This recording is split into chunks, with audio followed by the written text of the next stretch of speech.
monde, j'espère que vous allez bien. Aujourd'hui, on se retrouve pour une vidéo pour vous aider dans la planification de vos prochaines vacances. Et donc, je voulais vous partager les choses à savoir de la Nouvelle-Zélande avant de venir. Je trouve que c'est très intéressant à savoir si vous voulez venir visiter la Nouvelle-Zélande. La première langue, c'est l'anglais.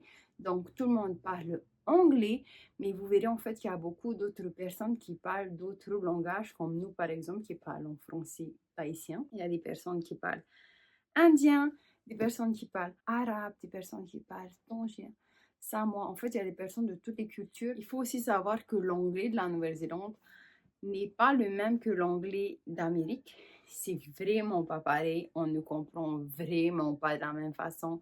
La prononciation est vraiment différente. Eau, donc de l'eau. En Amérique, à l'école, on a appris que c'était water. Ici, c'est pas water. Ici, c'est water. Et si vous allez demander une bouteille d'eau, a bottle of water, ils ne comprendront pas. A bottle of water. A bottle of water. Pour ceux qui ne sont jamais venus ici, on conduit à l'opposé de la conduite qu'on a en France, à Tahiti, en Amérique. Je crois qu'au Japon, en Angleterre et en Australie seulement on conduit comme ça, le volant est à droite. C'est pas pour dire on conduit à gauche alors que le volant est à droite en fait. Tout est opposé. Le rond-point, tu le prends à l'envers. Tout est à l'envers. Et vous voulez conduire ici lorsque vous venez ici, préparez-vous mentalement à ça parce que moi, ça a été dur de m'habituer à conduire à l'envers. Le premier jour, mon cerveau n'a rien compris. On s'est arrêté à une station-service. J'avais des nausées.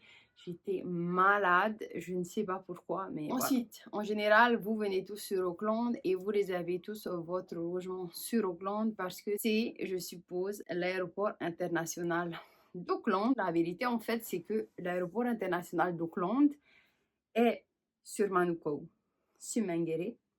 Du coup, si vous cherchez un logement sur Mangere, je vais écrire là, Mangere ou Manukau, ou voilà, ces alentours-là, ça va être beaucoup plus proche pour vous. Surtout si vous conduisez, surtout pour venir récupérer votre voiture le lendemain si vous voulez conduire. Prenez un logement sur Manukau, c'est plus simple. Auckland City, de 1, souvent, vous n'avez pas de parking pour vos logements. Sur Manukau, souvent, c'est des motels et vous avez des parkings juste devant. De 2, c'est en pente.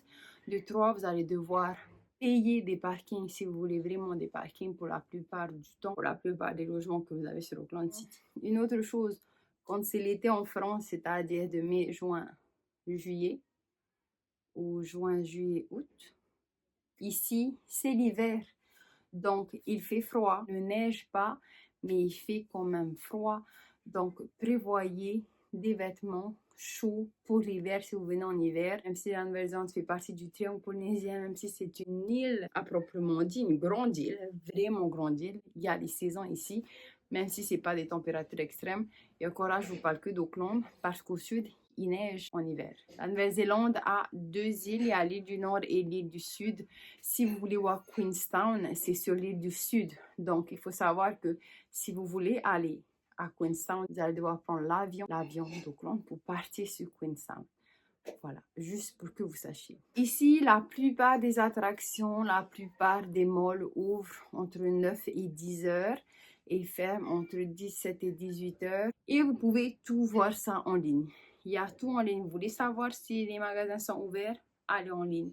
Vous voulez savoir s'il y a quelque chose que vous cherchez dans ce magasin? Allez voir en ligne. En Nouvelle-Zélande, tout est en ligne, ce qui facilite beaucoup les choses. Pas besoin de se déplacer à un endroit pour pouvoir savoir si on a, vous pouvez savoir directement si on stocke ou pas. La Nouvelle-Zélande est un grand pays et je trouve qu'on le sous-estime beaucoup. Par exemple, de Auckland à Rotorua, c'est 3h30 de route. On a les simples. D'Auckland à Wellington, c'est 10 heures à peu près de route. On a les simples. D'Auckland à Kaparenga, qui est l'autre bout de l'île du Nord, c'est 6 heures en aller simple. Et donc, si vous prenez la route qui traverse la Nouvelle-Zélande de Cap Reinga à Wellington, traverser la Nouvelle-Zélande uniquement dans la longueur, ça va vous prendre au moins 16 heures. Pour traverser la Nouvelle-Zélande dans la largeur, c'est une autre histoire. Du coup, la Nouvelle-Zélande, c'est très grand. Donc, lorsque vous faites vos programmes, veillez à vous souvenir que c'est grand et prendre en compte les 4 heures de trajet avant d'arriver sur place. Des choses comme ça, parfois, on ne se rend pas compte.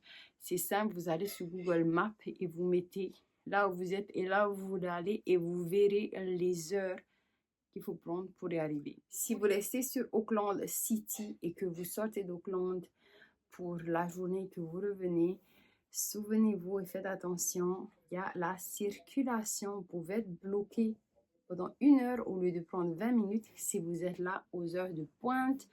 Du coup, les heures de pointe, c'est aux sorties d'école. À 2h45, 3h, les écoles finissent et commencent à 8h45, 9h. Donc, autour de ces heures-là, vous serez bloqué. Donc, faites attention à ça. Voilà pour cette petite vidéo. Je pourrais faire une partie 2 de cette vidéo si ça vous dit. Je vous remercie d'avoir regardé cette vidéo jusqu'ici et je vous dis à très vite pour une nouvelle vidéo.